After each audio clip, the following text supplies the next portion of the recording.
Hello दोस्तों, तो कैसे हैं आप लोग। आशा करते हैं कि अच्छे और स्वस्थ होंगे। आज आप सबके लिए पॉलिटिकल साइंस के टॉप 15 लघु एवं दीर्घ उत्तरीय प्रश्न उत्तर जो कि आपके बोर्ड परीक्षा में 100% यही प्रश्न पूछे आने वाले हैं।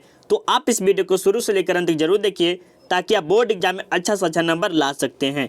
तो चलिए हम यहाँ से 1 नंबर से स्टार्ट करते हैं और आपको बता दें कि यह सेट 5 है। अगर आपने सेट 1, 2, 3, 4 नहीं देखे हैं तो जाके जरूर देखिए, जिसका लिंक आपको डिस्क्रिप्शन में मिलेगा। अगर आपने सेट 1 से लेकर 10 तक सेट देख लेते हैं तो आपको बोर्ड एग्जाम में 19+ कोई भी नहीं रोक सकता है। तो आप सेट 1 से लेकर 10 तक जरूर देखिएगा, जिसके लिए आपको चैनल को सब्सक्राइब करना अनिवार्य है। तो आप चैनल को सब्सक्राइब जरूर कर लीजिएगा, क्योंकि यह सेट 5 है और सेट 6 के देखने के लिए आपको चैनल को सब्सक्राइब करना होगा। ठीक है, तो चलिए हम यहाँ से 1 नंबर से स्टार्ट करते हैं। और अभी तक आपने शेयर नहीं किया तो जम के एक बार शेयर कर देंगे ताकि हमें मोटिवेशन मिल सके। तो चलिए इसमें 1 नंबर एक आ रहा है कि मुंबई प्लान क्या है। मुंबई प्लान क्या है? तो मुंबई प्लान का अर्थ होता है कि मुंबई के 8 उद्योगपतियों ने देश को तीव्र औद्योगिक विकास के लिए सरकार के सामने एक योजना पेश किया, जिसे है मुंबई प्लान कहते हैं। इसके अध्यक्ष JRD टाटा थे। इसकी स्थापना 1947 में हुआ था। अब इसके बारे में फुल एक्सप्लेनेशन के बाद समझाते हैं। मुंबई प्लान का अर्थ क्या होता है? तो मुंबई के 8 उद्योगपति ने, मुंबई के 8 उद्योगपति मतलब कि यहाँ पर जो विकास करने में जो लोग थे कितने थे? 8 थे। किसको? मुंबई को। किसके तरीके से? तीव्र औद्योगिक विकास के लिए सरकार के सामने योजना पेश किया। और इसके बारे में समझिए। तीव्र औद्योगिक मतलब औद्योगिकरण क्या समझते हैं ना, कि जहाँ पर कारखाना और खाना हो गया, ये हमारे औद्योगिकरण के हो गए, जो कि हमारे शरीर के लिए भी और बहुत हानिकारक है। और इसके जो स्थापक अध्यक्ष थे कौन थे? JRD टाटा थे। कौन थे? JRD टाटा, इसकी स्थापना 1947 में हुआ था, जो कि अभी आपके लिए बहुत इंपॉर्टेंट तो है ही है। चलिए अब इसमें देखिए नियोजन 2 नंबर में कि नियोजन से आप क्या समझते हैं। नियोजन से आप क्या समझते हैं इसके बारे में देखिए। किसी भी कार्य को एक निश्चित अवधि में पूरा करने के लिए तथा उसके लक्ष्य को प्राप्त करना या प्रशासन करना नियोजन कहलाता है। अब इसके बारे में थोड़ा सा समझिए ताकि आपको अच्छा खासा समझ में आए। कह रहा है कि किसी कार्य को, अगर आपको कार्य दिया गया कि 12th में आपको 100 में 95% नंबर लाना है, ठीक है, या 80+ लाना है, तो आप क्या कहें, यह एक निश्चित अवधि हो गया कि आपको पूरा टाइम दिया गया कि इसमें आपको करना है। साथ ही साथ उसके लक्ष्य को प्राप्त करना, आपको 80% या 90% लाना है तो लाना है। ठीक है, ये आपका क्या हो गया? लक्ष्य हो गया, या प्रशासन करना है, नियोजन कहलाता है। इसके मुख्य उद्देश्य निम्नलिखित है। इसका जो कार्य है निम्नलिखित है, जो कि अन्य दिखा रहे हैं। सभी देशवासियों के लिए आजीविका जुटाना। आजीविका मतलब क्या होता है कि जैसे आप गांव में देखते होंगे लोन ओन सुनते होंगे, ठीक है, जहां पर पैसा लेता हूं वहां पर एकजुट महिला होकर उससे कुछ बातचीत किया जाता है, डिस्कशन, ये हो गया। ठीक है, राष्ट्रीय संपत्ति को केंद्र तक रोकना, केंद्र सरकार तक रोकना, मतलब कोई संपत्ति को होगा किसके? केंद्र सरकार के पास जाने से रोकना। सामाजिक सुरक्षा की स्थापना करना, जो समाज में सुरक्षा और अच्छा हो गया, जैसा अनाज को सुरक्षित रखना है, गहना जेवर को सुरक्षित रखना है, तो इसके लिए व्यक्ति को सुरक्षित रखना है या गर्ल को सुरक्षित रखना है, इसके लिए कुछ अच्छा सा व्यवस्था होना चाहिए। समाज के पिछड़े वर्ग का कल्याण करना। समाज के पिछड़े वर्ग मतलब जो गरीब है, असहाय है, उन सबको क्या मिलना चाहिए? कुछ ना कुछ पैसा फंड मिलना चाहिए, जो कि बहुत ही होना जरूरी है। ठीक है, और ये क्वेश्चन आपके लिए बहुत इंपॉर्टेंट है, जो कि अपने आप में MVVI के तौर पे रखा गया है। तो आप जरूर इसे याद कर लेंगे, जो कि हमें इसे डबल स्टार मार्क लगा देते हैं, ये बहुत ही इंपॉर्टेंट है। चलिए इसमें कह रहा है कि नाटो क्या है। आप नाटो के बारे में तो जरूर सुने होंगे, जिसकी स्थापना किसने किया था? अमेरिका। और वर्षा संधि के जो स्थापना के कौन किए थे? तो ये हमारे सोवियत संघ करवाए थे, जो कि बहुत ही सोवियत संघ और अमेरिका के बीच बहुत ही बड़ा टक्कर लग रहा, मतलब लड़ाई हुआ था। बट लड़ाई नहीं हुआ था, वास्तव में लड़ाई होने वाला था, लेकिन लड़ाई नहीं हुआ। जैसे थोड़ा सा समझ लीजिए, 1945 से लेकर 1945 से 1991 तक क्या हुआ था? शीत युद्ध चला था, जो कि बहुत ही, इसे कोल्ड वार भी बोलते हैं। इसमें मारपीट नहीं हुआ था, सिर्फ बातचीत से ही शीत युद्ध हुआ था। ठीक है, नहीं तो तीसरा विश्व युद्ध होता तो क्या माहौल होता, इससे कुछ ठीक नहीं है। चलिए इसके बारे में समझते हैं। नाटो एक सैनिक संगठन। सैनिक संगठन मतलब सेना होना, आर्मी में हो गया, ये हो गया एक सैनिक संगठन। इसकी स्थापना 1949 में 4 अप्रैल 1949 में अमेरिका के द्वारा सोवियत संघ के विस्तार को रोकने के लिए किया गया था। अमेरिका ने क्यों किया इसका स्थापना? तो सोवियत संघ के विस्तार को रोकने के लिए। ठीक है, इसका मुख्यालय ब्रुसेल्स, यहाँ पर ब्रुसेल्स होगा, अब लिखे हम बोल दिए जो याद कर लें, ब्रुसेल्स। इसके सदस्य देशों की संख्या कितनी है? तो 30 थे। इसका संगठन आज शांति का सहभागी कहा जाता। और अगर ये सब अगर नाटो वर्षा संधि सब का स्थापना नहीं होता तो तीसरा महायुद्ध जरूर होता। ये सब स्थापना होने से दोनों महादेश शांत हुआ और इसकी जो अभी कहा जाता है वर्तमान में किसे आज शांति का सहभागी कहा जाता है, किसको, नाटो कहा जाता है। चलिए आगे चले, बहुत बढ़िया। संघ शासित या केंद्र शासित दोनों एक ही है, जो कि भारत में अभी केंद्र शासित की संख्या 8 है और राज्य की जो संख्या है 28 है। पहले 9 था लेकिन अब 8 हो गया है। चलिए, संघ शासित या केंद्र शासित का तात्पर्य है कि जहां का शासन केंद्र सरकार या उसके द्वारा नियमित की गई प्रतिनिधि के द्वारा चलाया जाता है। देखिए, आप देखिए इसमें थोड़ा समझिए, जहाँ का शासन केंद्र सरकार मतलब केंद्र सरकार हो गया जो या तो इसके द्वारा नियंत्रित मतलब एगो चीफ और रखा है, जैसे मान लीजिए एक मेन मैनेजर, जैसे ये मैनेजर हो गया, ठीक है, मालिक हो गया और इसका सीईओ नहीं होता है, उसी प्रकार इसको रखा हुआ है, वही चलाता है। किस में, तो केंद्र शासित या संघ शासित में, ठीक है, द्वारा चलाया जाता है, उसे ही केंद्र शासित कहते हैं। भारत में केंद्र शासित की संख्या 8 है और राज्य की संख्या 28 है। ये जरूर आप याद रखें, जो कि बहुत ही इंपॉर्टेंट है, ठीक है।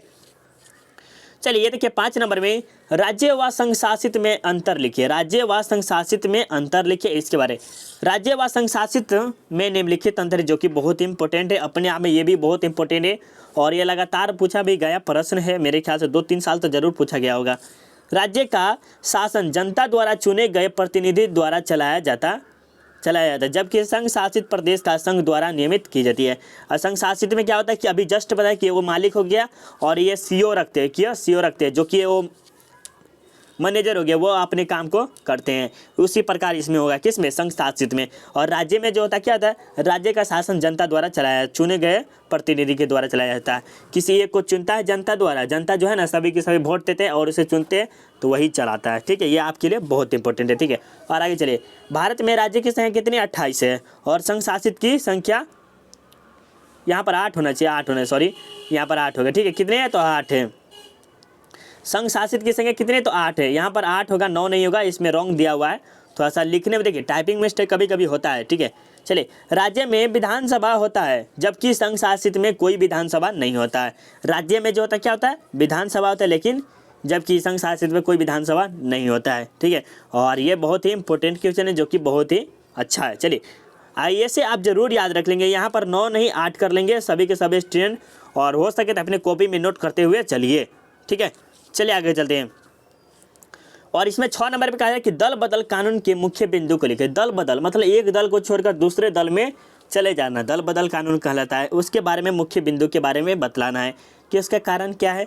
अगर आप सेट 1 देखिए, अगर सेट 1 2 3 4 नहीं देखे तो जाके जरूर देखिए, 5 तक नहीं देखिए, 5 तक चल रहा है, अगर आपने नहीं देखा तो जाके जरूर देखिए, जिसका लिंक आपको डिस्क्रिप्शन में मिला। हम आपको इसीलिए करें बार बार, क्योंकि अगर आप देखे रहिएगा ना तो आप बोर्ड एग्जाम में अच्छा खासा नंबर आना चाहिए, हम यही चाहते हैं सभी स्टूडेंट का। चलिए उत्तर देखिए, दल बदल कानून का तात्पर्य यह है कि जब किसी दल अपना दल छोड़कर दूसरे दल में शामिल हो जाता है उसे ही दल बदल कहते हैं, जिसे सरकार ने 1985 में गैर कानूनी घोषित कर दिया। और थोड़ा समझिए कि दल बदल कानून का अर्थ क्या होता है कि अगर आपने जनता ने आपको चुना, ठीक है, और आप जीत गए और उस दल में आपको बेनिफिट नहीं हो रहा है, मतलब पैसा वैसा नहीं मिल रहा है, तो आप क्या करें, दूसरे जो नेता है वह आपको लोभ देकर क्या करता है, वो अपने दल में शामिल कर लेता है।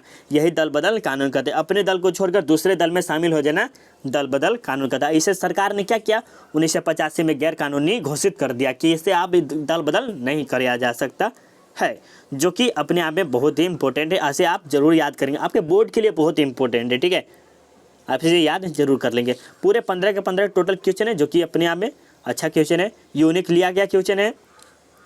संयुक्त राष्ट्र संघ के प्रमुख अंग का नाम लिखिए। संयुक्त राष्ट्र संघ के जो प्रमुख अंग है, जिसका कर्तव्य होता है मुख्य, इसका मुख्य काम क्या है संयुक्त राष्ट्र का, इसके बारे में। संयुक्त राष्ट्र संघ की स्थापना 24 अक्टूबर 1945 को की गई थी। इसका मुख्यालय न्यूयॉर्क में है। इसका नाम विश्व में शांति बनाए रखने का दायित्व है। इसमें 4 मुख्य अंग है। किसमें, तो ये हमारे संयुक्त राष्ट्र में कितने 4 मुख्य अंग है, जो कि बहुत ही यूनिक सा बात बोले हैं। देखिए इसकी जो स्थापना जो हुई थी कब हुई थी, तो 24 अक्टूबर 1945 को किसकी, संयुक्त राष्ट्र संघ की स्थापना हुई थी। और इसमें जो 4 जो है, इसका जो मुख्यालय कहाँ है, न्यूयॉर्क में। किसका, तो संयुक्त राष्ट्र संघ के मुख्यालय कहाँ है? तो न्यूयॉर्क में। और इसका काम विश्व में शांति बनाए रखना। इसका काम क्या है? तो विश्व में शांति बनाए रखा है। सबसे पहले एक है जो महासभा हो गया, सुरक्षा परिषद हो गया, आर्थिक व सामाजिक परिषद हो गया, न्याय परिषद हो गया। ये सब आपके 4 मुख्य काम हो गए किसके? संयुक्त राष्ट्र संघ के। ठीक है, आगे चले, बहुत बढ़िया। और इसमें देखिए तीसरी दुनिया का देश किसे कहा जाता है? तीसरी दुनिया का देश किसे कहा जाता है ये बताइए। तीसरी दुनिया का देश किसे कहा जाता है? तो तीसरी दुनिया का तात्पर्य है कि ऐसा देश जो समाजवादी व पूंजीवादी विचारधारा को छोड़कर मिश्रित अर्थव्यवस्था को अपनाए, वैसे तीसरी दुनिया का देश कहते हैं, जैसे भारत। देखिए इसमें थोड़ा सा समझिए, थोड़ा सा इसमें थोड़ा सा दूसरा भी लिखा हुआ है कि तीसरी दुनिया किसे कहते हैं। जैसे मान लीजिए यहाँ पर एक देश है, यहाँ पर एक देश है, यहाँ पर देखें, इन दोनों को छोड़कर, ठीक है, और इसे जो अपनाए उसे ही तीसरी दुनिया कहते हैं। जिसमें आर्थिक हो, जिससे समाज का सेवा हो, इससे पैसा वैसा दे, उसे ही कहा जाता है। जैसे तीसरी दुनिया का तात्पर्य है कि ऐसा देश जो समाजवादी या पूंजीवादी विचारधारा को छोड़कर, मतलब जिसमें समाजवादी नहीं हो और ना ही पूंजीवादी हो, उसको छोड़ दिया जाए, बाकी किस अर्थव्यवस्था को अपनाए, उसे ही तीसरी अर्थव्यवस्था कहते हैं। जैसे कि भारत हमारा तीसरी अर्थव्यवस्था है। ठीक है, यहाँ पर भारत ही एक ऐसा देश है जो तीसरी अर्थव्यवस्था कहलाता है, जो कि सभी के सभी माने जाते हैं। ठीक है, आगे चले, अब 9 नंबर में पढ़ते हैं। चलिए आगे चलते हैं। और 9 नंबर में कहा है कि नई आर्थिक नीति, नई विश्व व्यवस्था क्या है? नई विश्व व्यवस्था क्या है? तो इसके बारे में, नई विश्व व्यवस्था का तात्पर्य है कि ऐसा देश जहां कानून का शासन हो और कोई देश हस्तक्षेप न करे, कोई मामले में सबको विकास का समान अवसर मिले। देखिए अब इसके बारे में समझिए, नई विश्व व्यवस्था क्या है? तो नई विश्व व्यवस्था ऐसा देश जहाँ पर कानून का शासन हो, मतलब कानून जैसे आप जैसे पुलिस हो गया, उन सब का शासन होना चाहिए। आप जो गलत करेगा उसको जेल में धर देंगे, तो ये हो गया पुलिस का शासन हो गया। कोई हस्तक्षेप नहीं करे, मतलब कोई काम अच्छा खासा कर रहा है, उसके काम में कोई हस्तक्षेप नहीं करना चाहिए। कोई मामले में सबको समान मिलना अवसर मिलना चाहिए। और कोई भी फंक्शन हो गया, उनमें सभी को समान अवसर मिलना चाहिए कि हमें भी पार्टिसिपेट करने का मौका दो, तभी तो हम अच्छा खासा नंबर लाएंगे, नहीं तो कैसे होगा। यही बोला जा रहा है इसमें नई विश्व व्यवस्था में। ठीक है, चलिए बहुत बढ़िया। और इसमें देखिए 10 नंबर में कि केंद्रवादी दल किसे कहते हैं। पूरे टोटल 15 क्वेश्चन, जो कि अपने आप में यूनिक सा क्वेश्चन लिया गया है। केंद्रवादी दल किसे कहते हैं? यूनिक का मतलब होता है, क्या होता है ये बताइएगा आप जरूर कमेंट में। ठीक है, और यूनिक शब्द बहुत ही अच्छा है और अच्छा भी लगता है सुनने में। ठीक है, 15 नंबर में 10 नंबर की केंद्रवादी क्या है? केंद्रवादी दल का तात्पर्य है कि वह पार्टी जो ना तो दक्षिणपंथी हो ना वामपंथी हो, बल्कि दोनों के बीच स्थित हो, वह केंद्रवादी दल कहलाता है। इसके बारे में थोड़ा सा डिटेल में नहीं बता पाएंगे क्योंकि इसमें लिखा ही हुआ है उल्टा सुल्टा, तो इसमें हम छोड़ देते हैं और इसमें थोड़ा सा समझाते हैं। ठीक है, और इसमें समझिए पंचवर्षीय योजना आयोग क्या है? पंचवर्षीय योजना आयोग क्या है? तो सबसे पहले जो पंचवर्षीय योजना किया जाता है 5 वर्षों किया जाता है, ये समझ लीजिए। और इसके जो अध्यक्ष जो होते हैं प्रधानमंत्री, कौन होते हैं? अध्यक्ष प्रधानमंत्री, जो कि अभी वर्तमान में कौन है? तो ये हमारे प्रधानमंत्री है। ठीक है, जो कि नरेंद्र मोदी है। ठीक है, योजना आयोग द्वारा देश के विकास के लिए बनाई गई 5 वर्षों की योजना को पंचवर्षीय योजना कहते हैं। यहाँ पर कहते होना चाहिए, कहते हैं। इसके अध्यक्ष प्रधानमंत्री होते हैं। आप थोड़ा समझिए, मतलब योजना आयोग का जो आविष्कार किया गया था, क्यों किया गया था? इसका जो आविष्कार करने का कारण क्या था? तो जो देश में विकास, आर्थिक विकास, उसके लिए सामाजिक न्याय, समाज में न्याय दिलाना, ये शिक्षा को देना, ये सब क्या कहलाता है? तो ये हमारे योजना आयोग के अंतर्गत आता है। ठीक है, बनाई गई थी। योजना आयोग को पंचवर्षीय योजना कहते हैं। इसके अध्यक्ष प्रधानमंत्री होते हैं। पहली पंचवर्षीय योजना जो हुई थी, कब हुई थी? तो 1 अप्रैल 1951 को हुई थी, को किया गया था, जो कि 1951 से 1956 तक चला था। कितने में? 1951 से लेकर 1956 तक चला था, जो कि प्रथम था। और द्वितीय आपके बता दें कि द्वितीय जो चला था 1956 से लेकर 1961 तक, जो कि बहुत है। और 11वीं जो पूछा जाएगा 2007 से लेकर 2012 तक चला था। ये आपको बहुत इंपॉर्टेंट है। प्रथम और द्वितीय और तृतीय नहीं, प्रथम द्वितीय और 11वीं याद रखिए। 2 नंबर का आपको फिक्स है इसमें, 1 नंबर या 2 नंबर का फिक्स है, जरूर रहेगा। ठीक है, बहुत बढ़िया, आप समझ गए इतना, बहुत अच्छा। ये बहुत ही वेरी वेरी इंपॉर्टेंट क्वेश्चन है, बहुत बार स्टार मार्क लगा दिए, इसे आप जरूर याद कर लेंगे। चलिए आगे चलते हैं। संकटकालीन स्थिति का प्रभाव है संकटकालीन स्थिति का क्या प्रभाव है, संकटकालीन स्थिति का क्या प्रभाव है। ठीक है, संकटकालीन स्थिति का प्रभाव निम्नलिखित है। ठीक है, क्या है निम्नलिखित, जो कि इसमें एक नंबर में देखिए मौलिक अधिकार प्राप्त हो जाते हैं, मौलिक अधिकार प्राप्त हो जाते हैं। ठीक है, पुलिस का वर्चस्व कायम हो जाता है। अभी जस्ट बताया पुलिस का जो वर्चस्व कायम हो जाता है, मतलब यहाँ पर जो पुलिस के है अधिकार मिलना चाहिए, जैसे किसी भी आदमी को जल्दी नहीं छोड़ना चाहिए। ठीक है, लोकतांत्रिक विकास का मार्ग अवरुद्ध हो जाता है, लोकतांत्रिक जो लोग हैं हम सब हो गए, उन सबका विकास अवरुद्ध हो जाता है। ठीक है, न्यायपालिका के अधिकार सीमित हो जाते हैं। न्यायपालिका क्या होते हैं, अधिकार सीमित हो गए कि ये प्रधानमंत्री बन गए, मतलब कुछ बन गए तो बन गया, इसका सीमित हो गया। ठीक है, ये भी बहुत ही अच्छा क्वेश्चन है। और ये आपके 13 नंबर क्वेश्चन है कि राष्ट्रीय एवं क्षेत्रीय दल में क्या अंतर है, राष्ट्रीय एवं क्षेत्रीय दल में क्या अंतर है। राष्ट्रीय व क्षेत्रीय दल का तात्पर्य यह है कि जिसका कार्य संपूर्ण देश में होता है, राष्ट्रीय दल कहलाता है। क्या होता है, इसके बारे में समझिए। राष्ट्रीय दल का अर्थ यह होता है कि पूरा संपूर्ण देश में हो। क्या होता है, संपूर्ण देश में हो, और राष्ट्रीय दल कहलाता है। जबकि किसी क्षेत्र, विशेष क्षेत्र का कार्य करने वाले को हम क्षेत्रीय दल कहते हैं। जबकि राष्ट्रीय दल 7 है और क्षेत्रीय दल 11 से 12 है, जो कि ये बहुत ही इंपॉर्टेंट सा क्वेश्चन है, ऐसे आप जरूर याद रख लेंगे। और आपको थोड़ा सा लास्ट में कुछ इंपॉर्टेंट सी बात बताने वाले, जो कि आपके लिए बहुत ही इंपॉर्टेंट है। ठीक है, चलिए 15 नंबर के भूमंडलीकरण या विश्व व्यापारीकरण के प्रभाव को लिखे, इसके बारे में। तो भूमंडलीकरण या विश्व व्यापारीकरण के निम्नलिखित प्रभाव थे। आर्थिक विकास का गति बहुत तेजी हो गया। क्या हुआ, आर्थिक विकास मतलब इकोनॉमिक्स, जो पैसा वैसा होता है उसका क्या हुआ, बहुत ही तेजी हुआ। और अच्छा बात है, उस समय अगर तेजी हो रहा है तो मतलब विकास हो रहा है। ठीक है, संचार के विकास ने मानव का जीवन बदल दिया। संचार के मतलब क्या होता है कि इंटरनेट हो गया। क्या हो गया, संचार के माध्यम से, जैसे एक देश से दूसरे देश से मैसेज भेजना, चैट करना। अब जानते हैं चैट करते हैं, तो अब देखे तो जरूर होंगे कि चैट करना, आप इधर से इधर मैसेज भेजें, वही चैट कर दिए, संचार हमारे कहते हैं। विश्व राज्य विश्व नगर का विकास हो रहा था। विश्व राज्य का, विश्व नगर का, इस सब का क्या हो रहा था, विकास हो रहा था। किस में, भूमंडलीकरण या विश्व व्यापारीकरण में। बहुत अच्छा था ये। नए नए सामाजिक व आर्थिक आंदोलन हो रहे थे, मतलब बहुत अच्छा, जो गरीबी हटाओ ये सब फटाफट जल्द हो रहा था, ये इतना काम हो रहा था।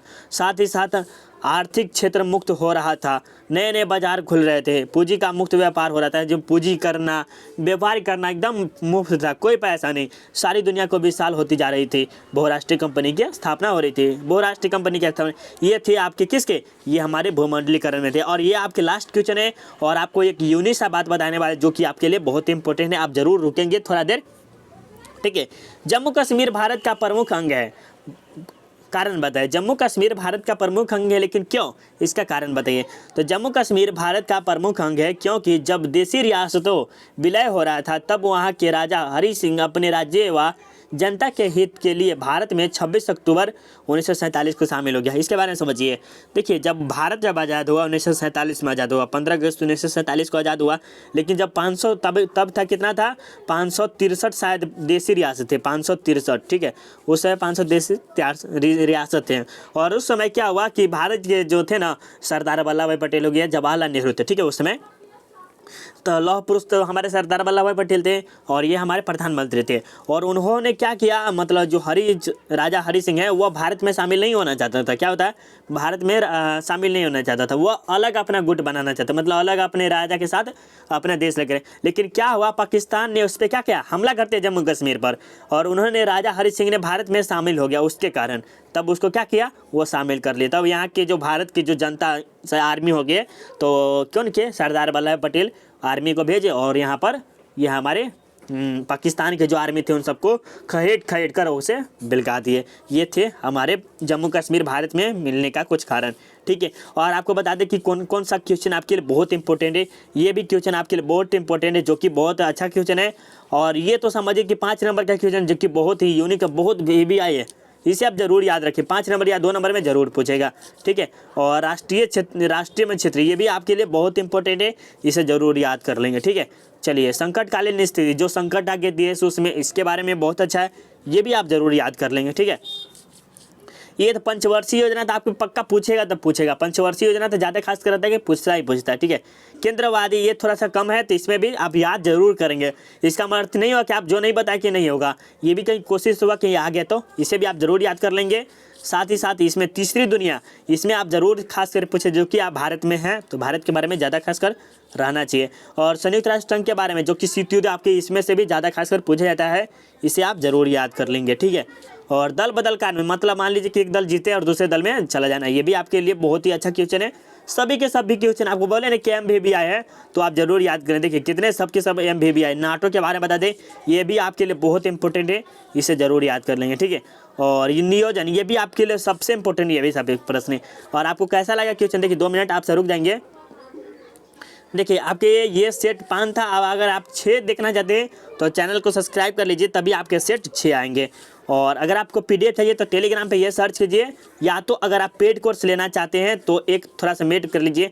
पहले पेड कोर्स लेने से पहले आपको बता दें कि सभी के सभी स्टूडेंट लाइक कर दीजिए, जितने स्टूडेंट हैं सभी के सभी लाइक कर देंगे अभी।